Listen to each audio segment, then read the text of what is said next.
Buenas noches con todos. Bienvenidos a esta sesión de la semana 12. En esta oportunidad vamos a ver lo que es el presupuesto de capital. Presupuesto de capital. Herramienta utilizada para el proceso de planeación de gastos correspondientes a aquellos activos de la empresa cuyos beneficios económicos se espera se extiendan en plazos mayores a un año fiscal. Cuando nosotros estructuramos un proceso de presupuestación de un proyecto nuevo, vamos a necesitar incluir dentro de este presupuesto todos los activos necesarios para poder desarrollar nuestro proyecto. Y no solo los activos, que son el presupuesto de capital. También vamos a necesitar incorporar nuestro capital de trabajo necesario para poder desarrollar las operaciones de nuestro proyecto. El presupuesto de capital es una lista valorizada de los proyectos que se presumen realizables y que requieren adquisición de nuevos activos fijos. Es decir, cuando una empresa hace una inversión del capital, incurre en un egreso de efectivo actual, esperando a cambio beneficios futuros. Por lo general, estos beneficios se extienden más allá de un año en lo futuro. Entonces, nuestro presupuesto de capital va a implicar que haya un egreso de dinero para la adquisición de activos fijos, los cuales se espera generen beneficios económicos a lo largo de la vida de nuestro proyecto, aunado obviamente a la administración del capital de trabajo necesario para poner en operación nuestro proyecto.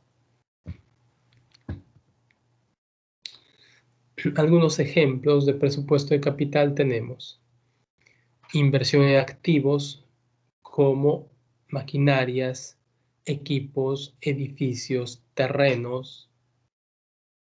Puede ser también la introducción de un nuevo producto o ampliación de los existentes, para lo cual se va a ser necesario realizar una serie de estudios tanto en el nuevo producto como también en la aceptación de este en nuestros clientes potenciales.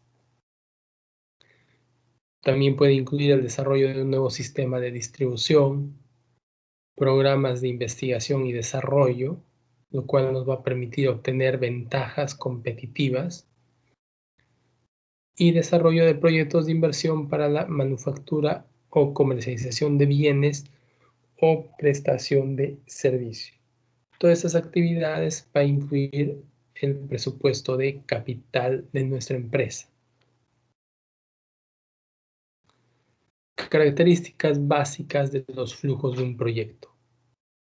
Nuestro presupuesto de capital y en sí nuestro proyecto va a tener dos tipos de flujos de efectivo. Cuando hablo de flujos de efectivo implica dinero, ¿de acuerdo? No promesas de pago o promesas de cobro, sino dinero. Entonces, hay dos tipos de flujo, los flujos de ingreso y los flujos de salida. Los flujos de ingreso se deberían producir como consecuencia de la venta de producto o de servicios, y los flujos de egreso se producen como consecuencia de la adquisición, principalmente de mano de obra, materia prima, servicios diversos, insumos diversos, entre otros, los cuales conforman los costos y los gastos. Entonces, ¿cuál es la característica básica de los flujos de un proyecto? Dice, son flujos de efectivo, no ingresos contables. Entonces, en los ingresos contables se pueden clasificar en ingresos al contado o ingresos al crédito. Por lo tanto, los flujos de efectivo solo consideran los que son al contado en efectivo. ¿Qué más? Son flujos operativos y extraordinarios, no financieros. Entonces, nuestros flujos operativos vienen de la operatividad de la empresa, del core principal de nuestro negocio o de nuestro proyecto. Y también puede haber algún flujo extraordinario, por ejemplo, proveniente de la venta de un activo fijo. Pero no incluye los flujos financieros, es decir, de deuda, de pago de deuda, de gastos financieros, no los incluye. Luego, son flujos después de impuestos, es decir, va a considerar los ingresos menos los costos y gastos y también le va a considerar menos los impuestos que debe pagar. Por lo tanto, se va a considerar el flujo neto. Y por último, son flujos incrementales. ¿A qué se refiere esto? A que cuando nosotros nos planteemos una situación con proyecto, debemos de comparar esta situación con proyecto versus la situación sin proyecto. Y solo considerar el incremento que se daría de la situación sin proyecto respecto a la situación con proyecto. Por ejemplo, yo tengo mis flujos en netos, digamos, de 100.000 cada año, $100.000. Y estoy planeando poner en operatividad un proyecto, el cual me va a dar, o el cual me va a adicionar de repente $50.000. Es decir, mi flujo ya no va a ser $100.000, sino que va a ser 150.000. ¿Qué es lo que yo debo de evaluar? El flujo incremental. 150.000 menos 100.000 que ya tenía sin proyecto me va a dar igual a 50.000. Entonces eso debo de evaluar en mi flujo del proyecto, porque es lo que voy a obtener adicional con la ejecución del mismo.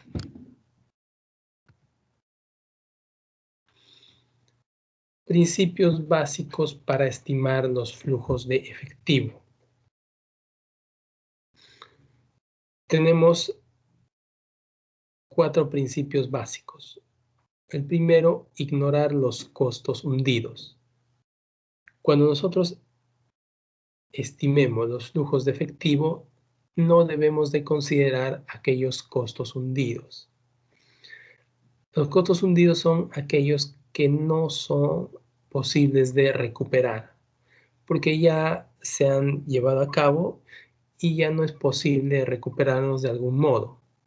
Por ejemplo, si es que yo he realizado un estudio de mercado para plantear un proyecto y de repente no lo he usado ese estudio de mercado en no sé, 6 meses, 7 meses, o el estudio de mercado era sobre un producto específico y ahora que voy a estructurar mi proyecto es sobre otro producto, entonces ese estudio de mercado a mí no me sirve, puesto que no voy a recuperar, puesto que no tienen, digamos, una relación directa con mi proyecto. Entonces, no debo de tomarlo en consideración. Incluir los costos de oportunidad.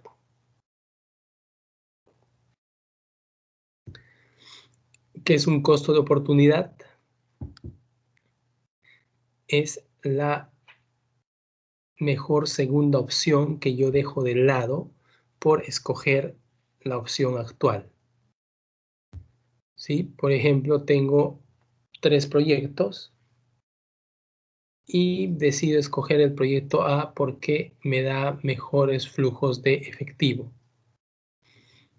Y en segundo lugar está el proyecto C y en tercer lugar el proyecto B. Mi costo de oportunidad estaría representado por el proyecto C, el cual he dejado para tomar el proyecto A que me da mejores resultados.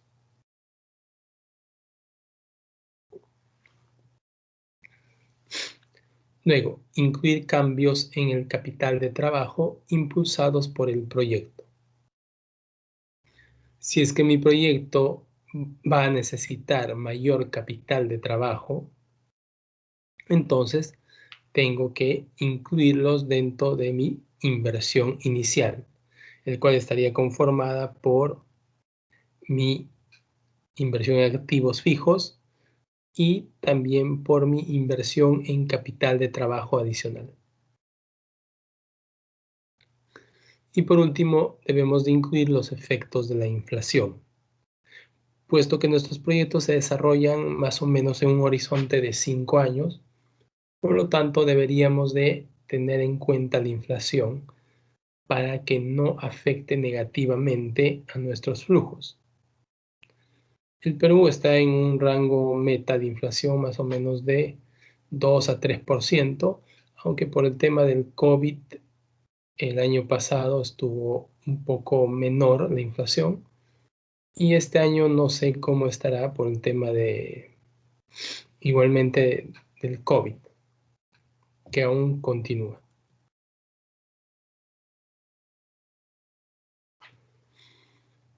Consideraciones estratégicas y administrativas en la presupuestación de capital. Para poder estructurar nuestro presupuesto de capital, tenemos que tener en cuenta algunos aspectos, como por ejemplo, cómo se adquiere el financiamiento para un proyecto. Esto es básico, puesto que al yo enfocarme en de dónde voy a sacar los fondos para mi proyecto, deberé definir si va a ser a través de deuda y qué tipo de deuda. Deuda bancaria, deuda en el mercado de capitales a través de emisión de bonos, o va a ser a través de captar capital social o aportes de nuevos socios. Entonces tengo que ver cuál es el costo de cada una de nuestras fuentes de financiamiento. Y también, de acuerdo a la expectativa, digamos, de crecimiento de la empresa, poder determinar cuál sería la mejor fuente. Luego, ¿cómo se identifican y evalúan las oportunidades individuales de proyectos? También la empresa va a tener alguna metodología para identificar y evaluar las oportunidades de proyectos en función a diversos aspectos, ¿no? Que principalmente se deberían de alinear con con la parte estratégica de la empresa. Y en función a ello, determinar qué proyectos serían convenientes y qué proyectos no para cumplir con la estrategia que tiene nuestra empresa. Luego, ¿cómo se establecen los requisitos mínimos de conveniencia?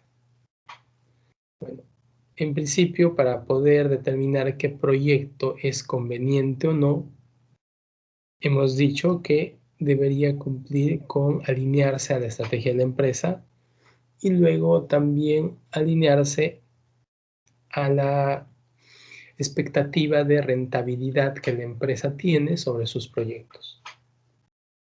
Y de esa forma poder escoger entre aquellos que son convenientes y aquellos que no son convenientes para la empresa.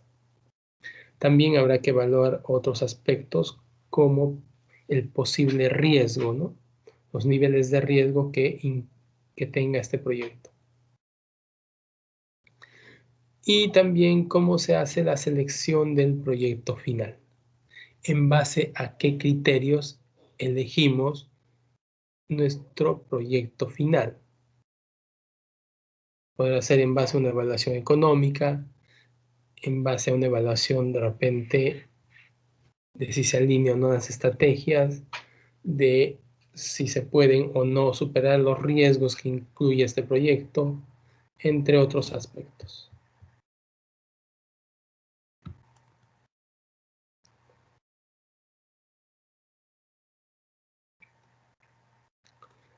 Pasos para elaborar el presupuesto de capital. A fin de nosotros poder estructurar nuestro presupuesto de capital, tenemos que tomar en consideración algunos pasos. los cuales nos va a servir como una guía metodológica para poder estructurarlo y para garantizar en cierta forma que nuestro presupuesto de capital reúna todos los requisitos necesarios para garantizar que nuestro proyecto pueda cumplir con los objetivos planificados. En principio, generar propuestas de proyectos de inversión congruentes con los objetivos estratégicos de la empresa. Lo que veníamos diciendo, cada uno de nuestros proyectos debería alinearse a los objetivos estratégicos de la empresa, que son de largo plazo y tienen que ver con la visión, dónde quiere llegar la empresa en el futuro. Luego, estimar los costos del proyecto. Una vez que nosotros sabemos qué proyectos son congruentes con los objetivos estratégicos, debemos estimar absolutamente todos los costos del proyecto. ¿Cómo hacemos esto? Elaborando cada uno de los subplanes que conforman el proyecto principal. Por ejemplo, podemos elaborar la parte de recursos humanos, la parte operativa, la parte de marketing, la parte de repente de mercadeo que está asociado a la distribución, la parte financiera, entre otros.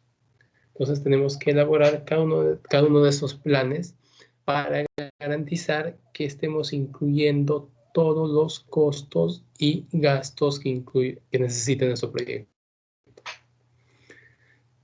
Entonces, entre los principales costos de inversión va a estar la inversión inicial en CAPEX. ¿Qué es inversión de CAPEX? Es en activo fijo.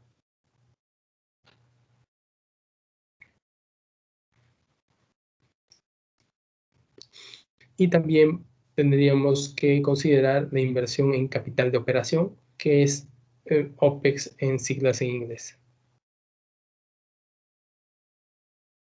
Luego, estimar los flujos de efectivo operativos incrementales, incluyendo la depreciación. Y hemos explicado que es un flujo incremental. Entonces, debemos procurar estimar de la manera más fiable posible estos flujos operativos incrementales, el cual debe de incluir la depreciación. Luego, evaluar los flujos de efectivo incrementales. La evaluación de estos vamos a hacerlo a través de algunas técnicas financieras, las cuales vamos a verlos más adelante. Y en función a ello veremos si es conveniente o no poder sacar adelante nuestro proyecto. Luego, estimar el grado de riesgo de los flujos de efectivo. Tenemos que tener en consideración los riesgos a los cuales está expuesto nuestro proyecto. Puede estar expuesto al riesgo de liquidez, por ejemplo. Puede estar expuesto a riesgos, digamos, sociales. Para cada uno de los riesgos nosotros vamos a tener que tomar medidas que nos garanticen, en cierta forma, poder hacer frente o superar estos riesgos de manera que nuestro proyecto no se vea afectado negativamente, o que si se ve afectado negativamente pueda tener los fondos necesarios para poder hacer frente a este riesgo.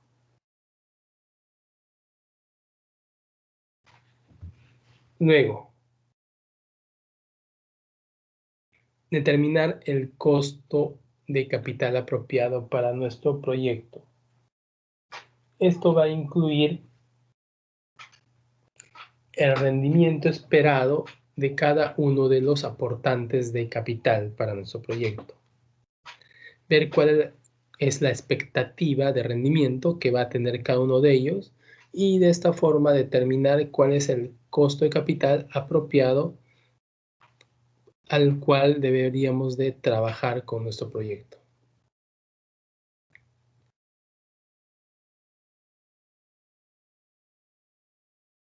Evaluar los flujos de efectivo incrementales al valor presente neto. En esta parte ya nos está indicando una metodología preferida por los evaluadores de proyecto, que es el valor presente neto.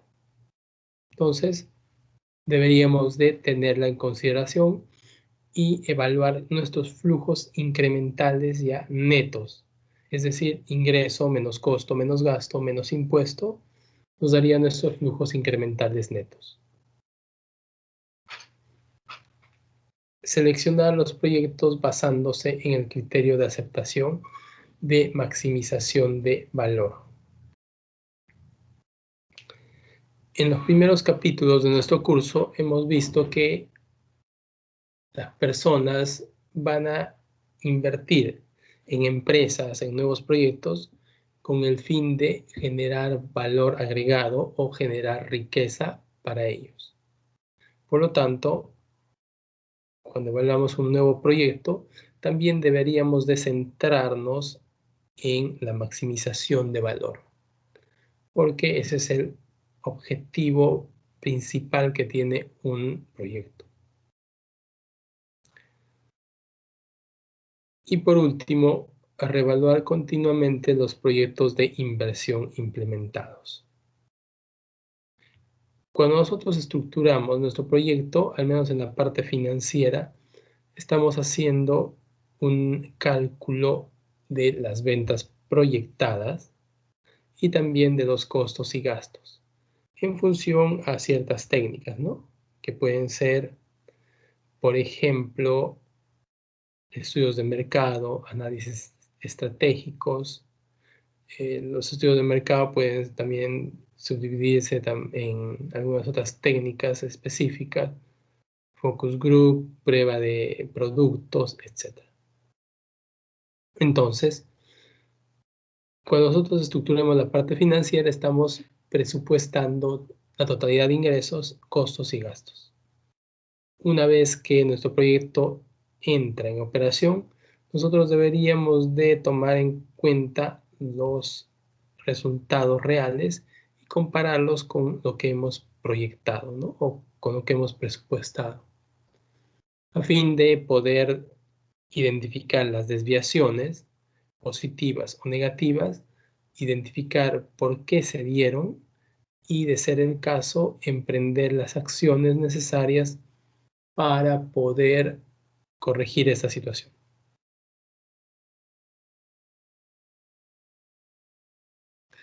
Depreciación.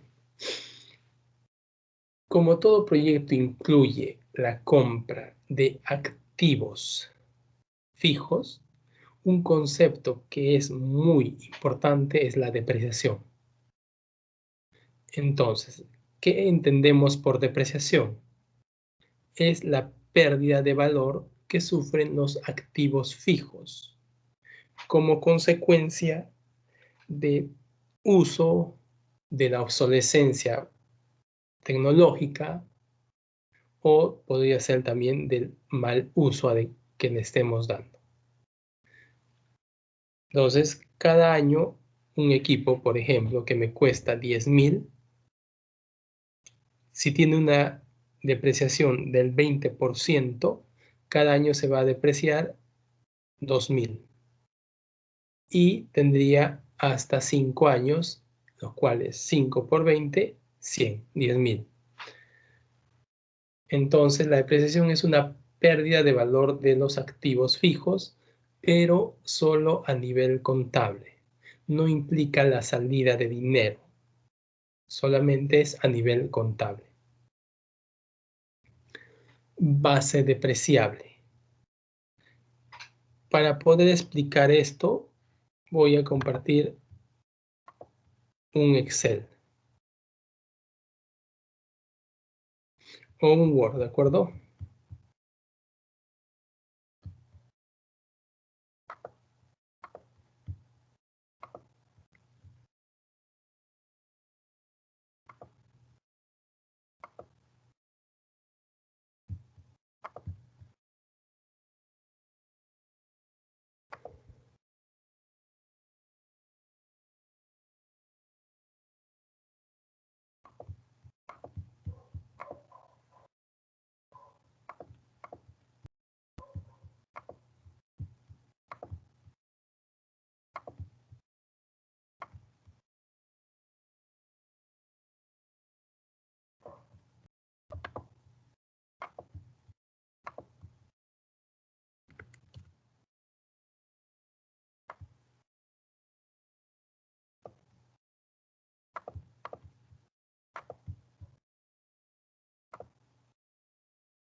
Bien, aquí tenemos.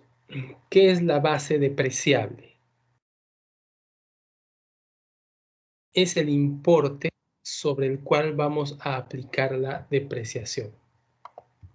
Eso es la base depreciable. La base depreciable en un activo fijo va a incluir el costo del activo más todos aquellos gastos que se realicen con la finalidad de poner nuestro activo fijo en condición de operatividad. Por ejemplo, vamos a tener una maquinaria A,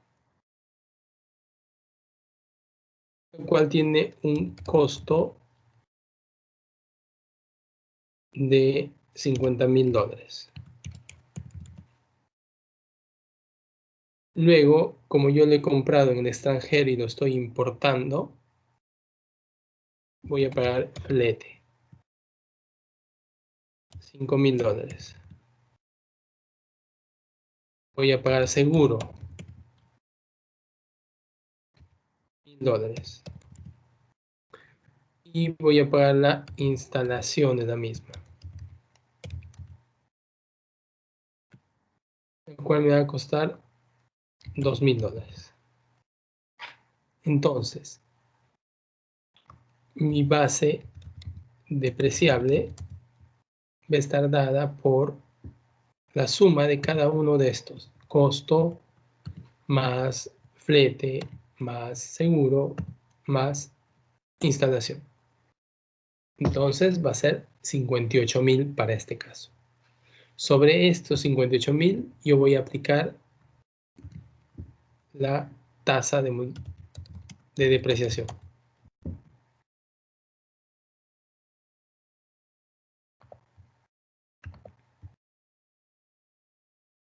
Vida útil.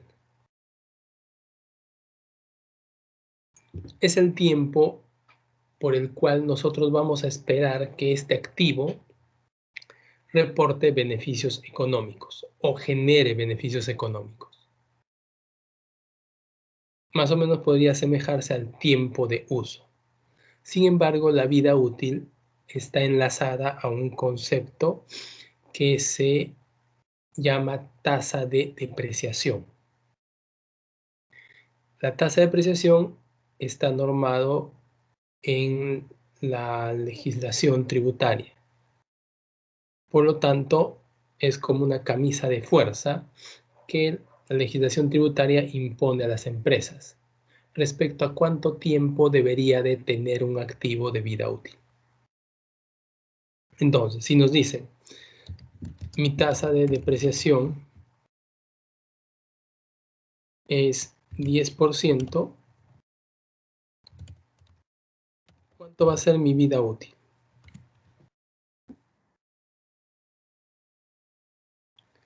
¿Cuánto sería mi vida útil en este caso? Simplemente, si yo voy a depreciar 10% cada año y considerando que mi activo es el 100%, entonces, ¿cuántos años voy a necesitar para que este 10% se acumule hasta el 100%? 10 años. Esta es mi vida útil. Me darían una tasa de depreciación de 20%. Mi vida útil sería 5 años, que 5 por 20 me da el 100%.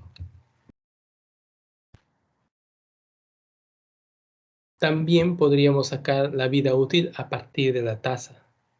Si me dan una tasa de depreciación de 25%, ¿cuánto es mi vida útil? Simplemente divido 1 entre 25, 4 años. Otra forma de sacar la vida útil. Simplemente dividimos 1, que es el 100%, entre la depreciación anual. Y me da 4 años.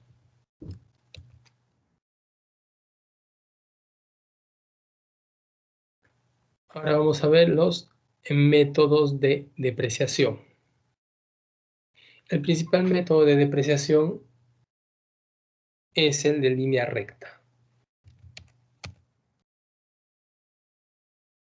¿Qué se llama línea recta?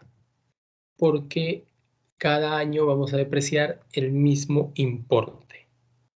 Si el año 1 deprecio 5.000, el año 2 voy a depreciar 5.000. El año 3, 5.000 y así sucesivamente hasta terminar con la vida útil de nuestro activo. Entonces, en la línea recta es muy importante la tasa de depreciación y nuestra base imponible. Base imponible, vamos a tomar nuestro activo 58.000. Mi tasa de depreciación que sea un 20%. Por lo tanto, la vida útil va a ser 1 entre el 20%, 5 años. Entonces, ¿a cuánto va a equivaler la depreciación anual?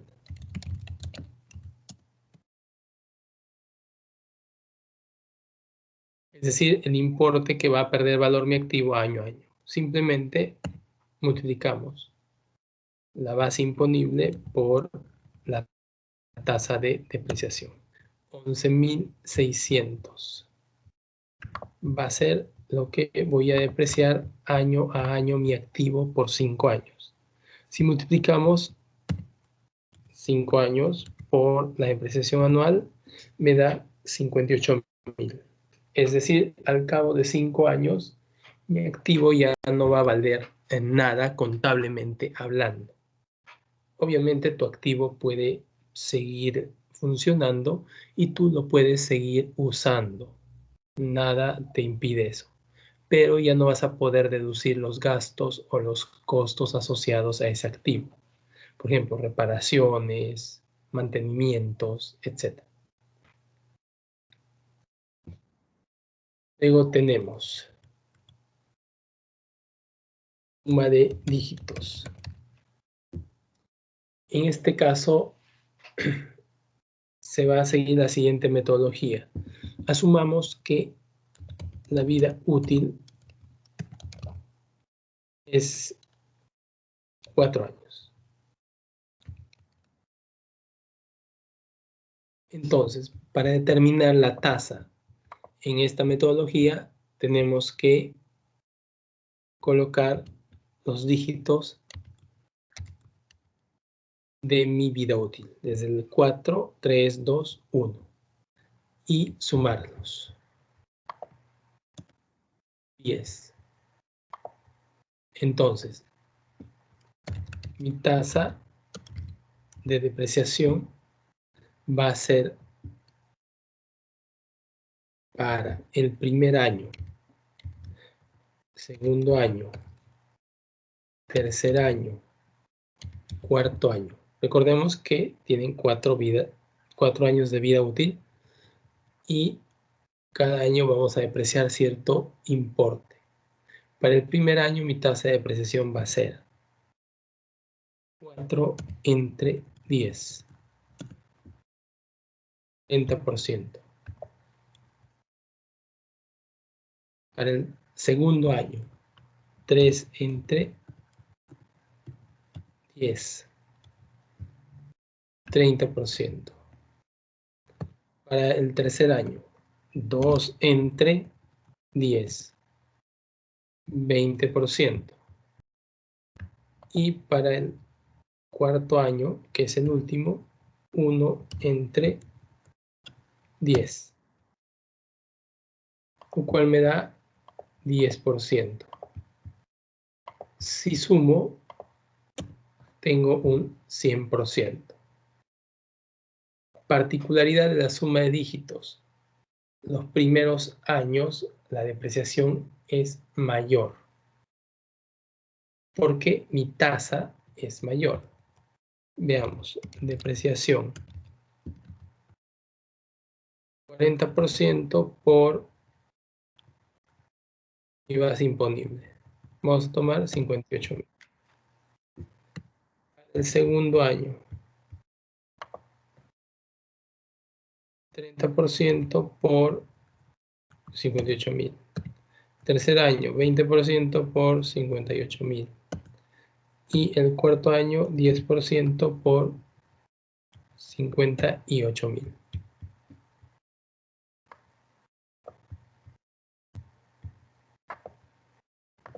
Si sumamos, nos va a dar 58.000.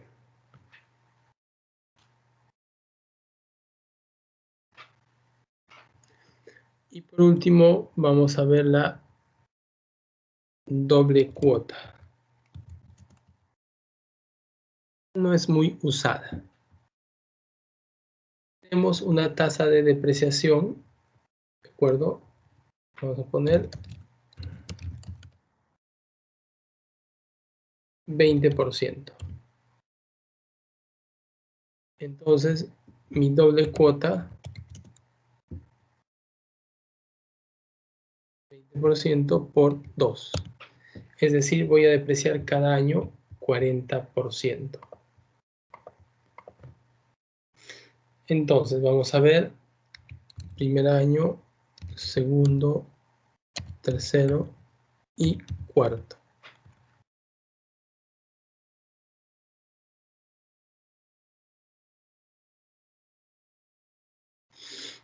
Mi tasa va a ser 40% cada uno de estos años.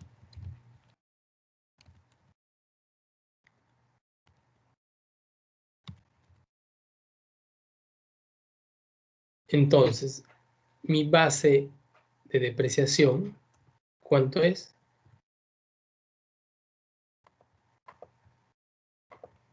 58.000. Y tenemos la depreciación y tenemos el saldo. El acumulado, perdón, y el saldo. La depreciación para el primer año va a ser 40% por la base depreciable, 58.000. 23.200 en este caso. Mi acumulado, bueno, va a ser lo mismo. ¿Y cuánto va a ser el saldo? Va a ser la base depreciable menos la depreciación del año correspondiente. Luego, para el segundo año, voy a multiplicar mi saldo por la tasa, 40%. En este caso me da 13.920. Acumulado, 23.200 más 13.920. Saldo, 34.800 menos la depreciación del año, 20.880. Depreciación para el tercer periodo, 20.880 por 40%, 8.352.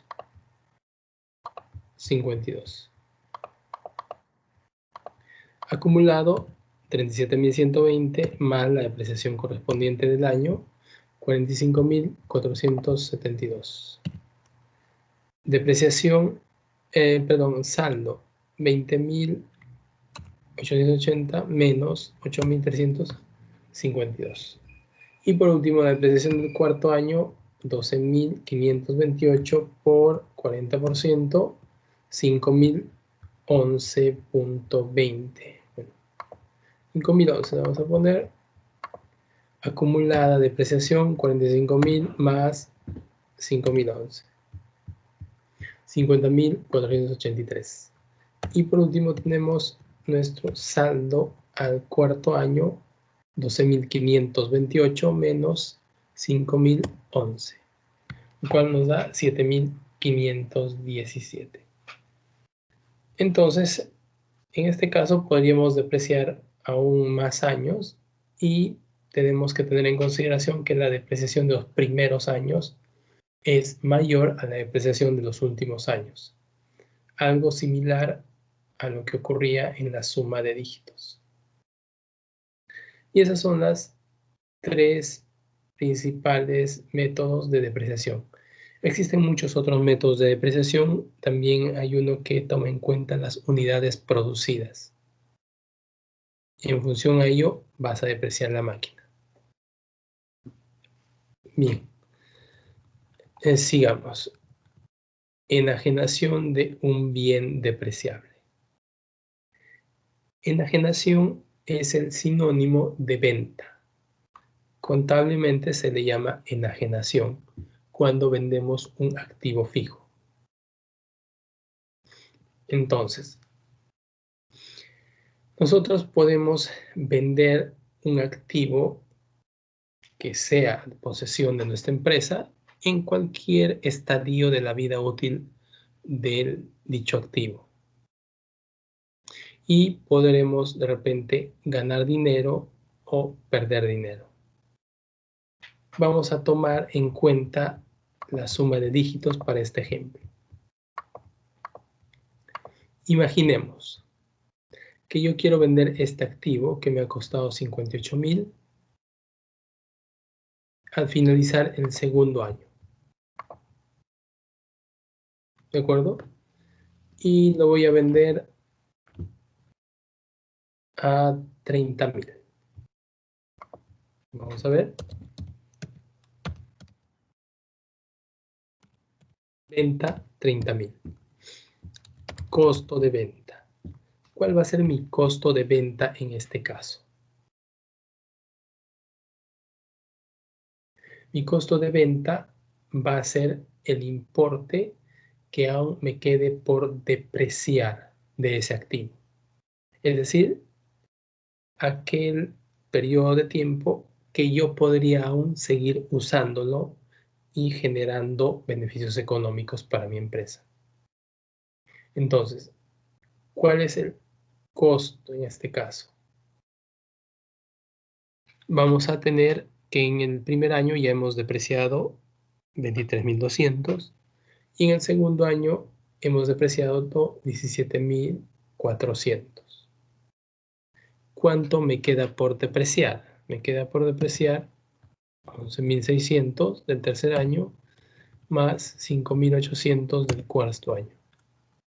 Entonces ese va a ser mi costo de venta. En este caso voy a tener una utilidad antes de impuestos. Venta menos el costo. Mi utilidad antes de impuestos va a ser 12,600. Y si aplico el impuesto a la renta,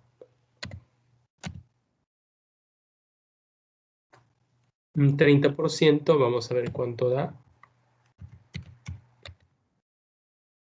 3,780.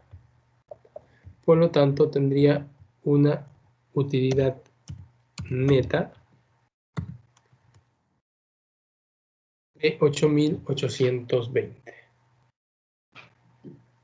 Entonces ya sabemos cómo o en qué consiste la enajenación de un bien depreciable.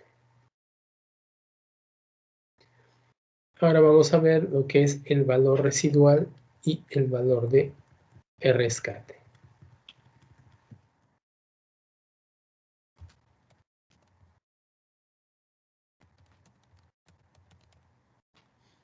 Valor residual. Asumamos que tenemos una base imponible de 50,000. Activo X. Y que tiene una vida útil de 5 años. Por lo tanto, si es que depreciaría en línea recta, mi tasa de depreciación debería de ser 1 entre 5, 20%. Entonces, ¿qué es valor residual?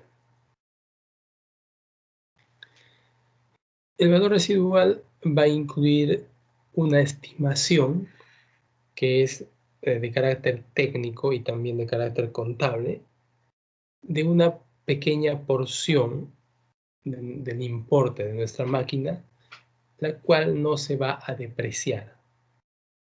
Por ejemplo, si yo pongo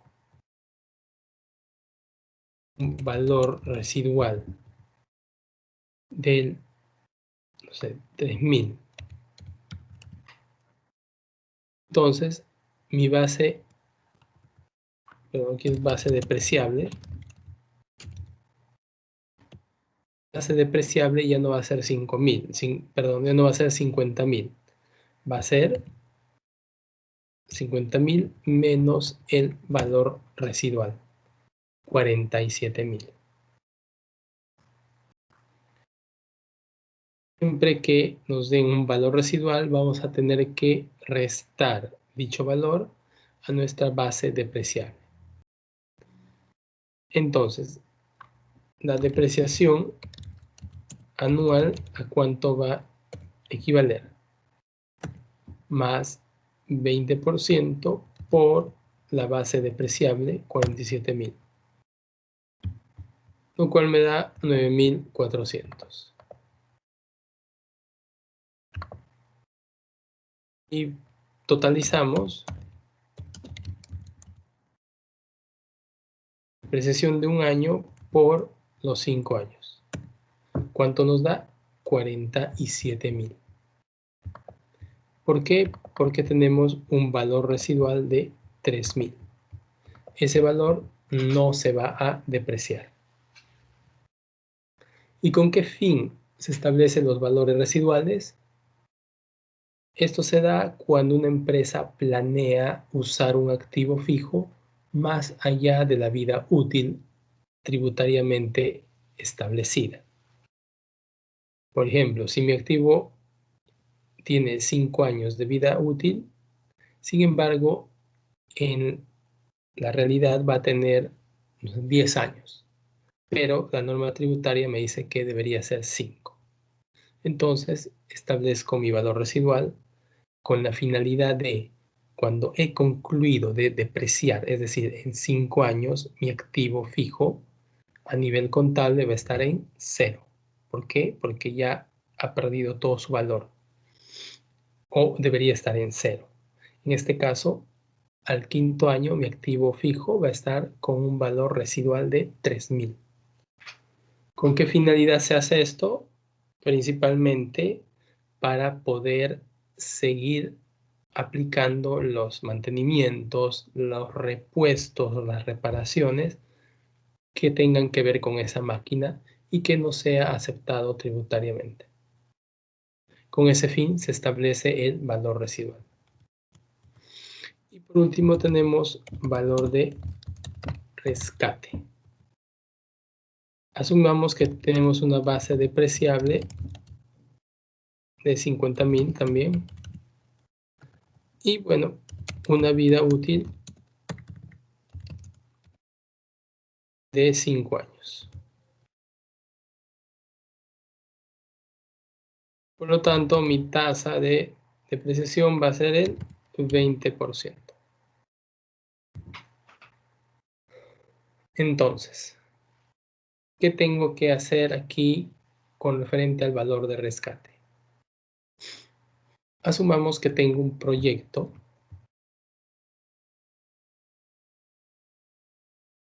un horizonte también de 5 años.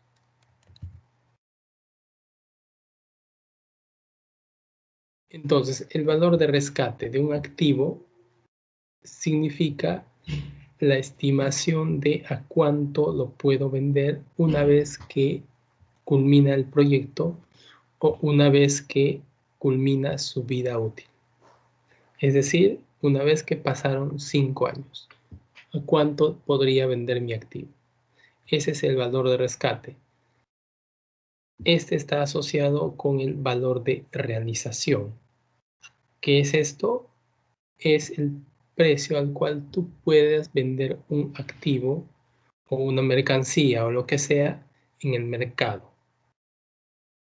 Es decir, va a implicar que va a haber alguien dispuesto a pagarte ese precio el cual tú estás pidiendo. Ese es el valor de realización. Entonces, en caso de activos, tú vas a tener que tasar tu activo y estimar a cuánto se podría vender en el mercado. Puesto que si le pones una cifra superior, posiblemente nadie te lo compre o pase muchísimo tiempo antes de que puedas venderlo. Ese es el valor de rescate. ¿A cuánto puedo vender un activo totalmente depreciado?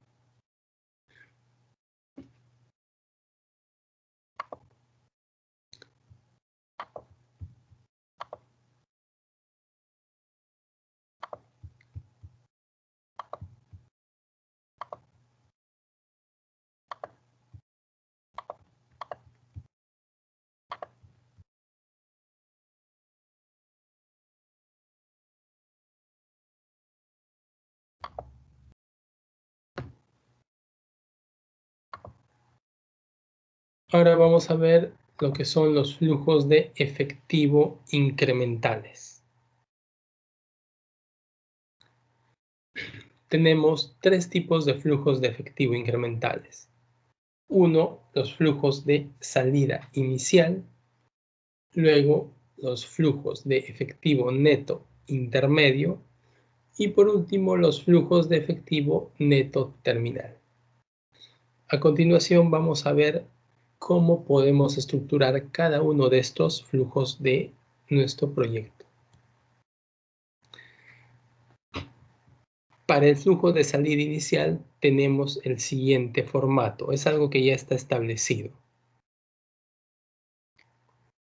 Costo de los bienes nuevos, es decir, nuestra inversión en activo fijo, más gastos capitalizados, que puede ser la instalación, flete, entre otros, más el incremento o menos la disminución que tuviéramos en cuanto al capital de trabajo neto. Si vamos a necesitar capital de trabajo neto, tenemos que sumar. Si no vamos a necesitar el capital de trabajo neto y tenemos exceso de fondos, le restamos. Luego, ¿qué más? Menos ingresos netos de venta de bienes antiguos, si la inversión es una decisión de reemplazo. Es que tú tienes un activo que ya no se va a usar, entonces tienes que incluir los ingresos netos.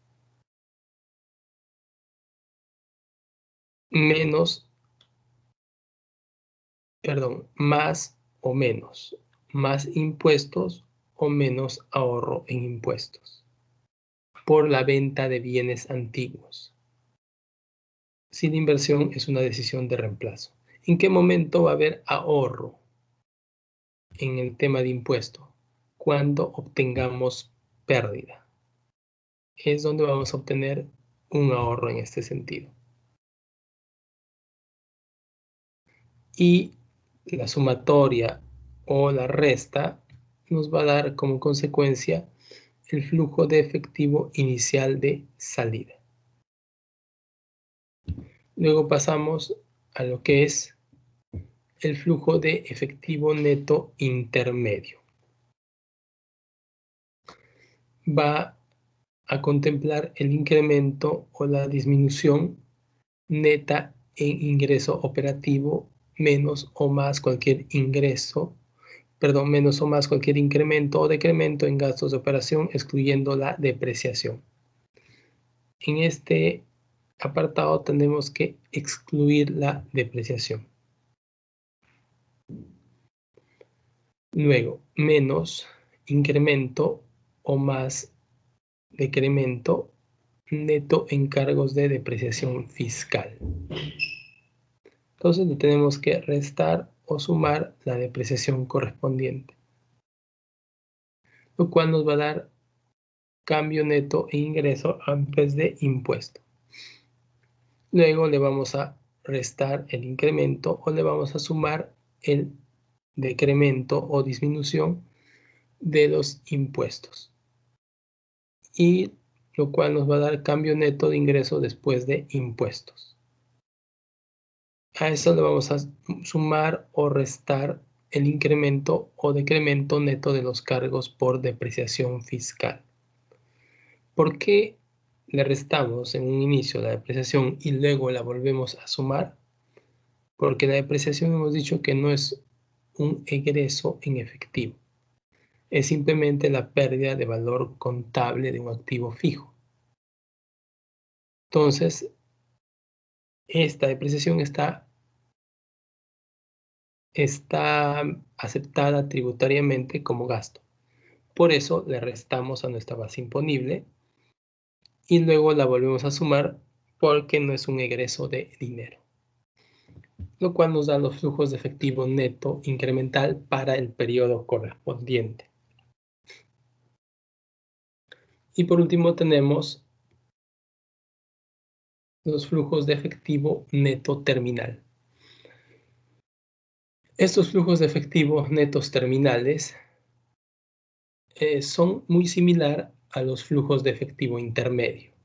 Es más, toda la estructura hasta antes de la parte sombreada es similar o es idéntica a los flujos de efectivo intermedio. No hay ninguna variación.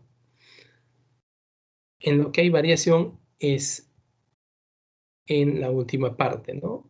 En la cual vamos a considerar si es que hemos vendido o no activos fijos que tenía el proyecto.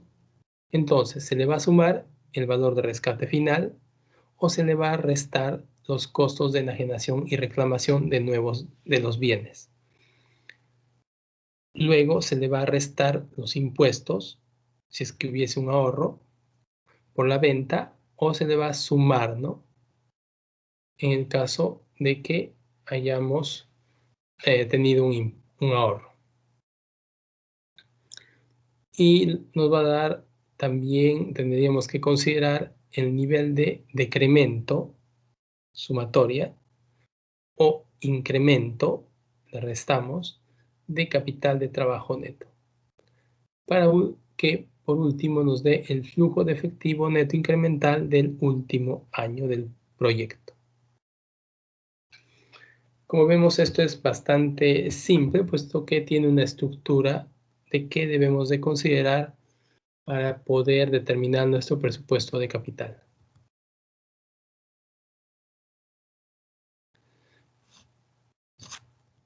Bien,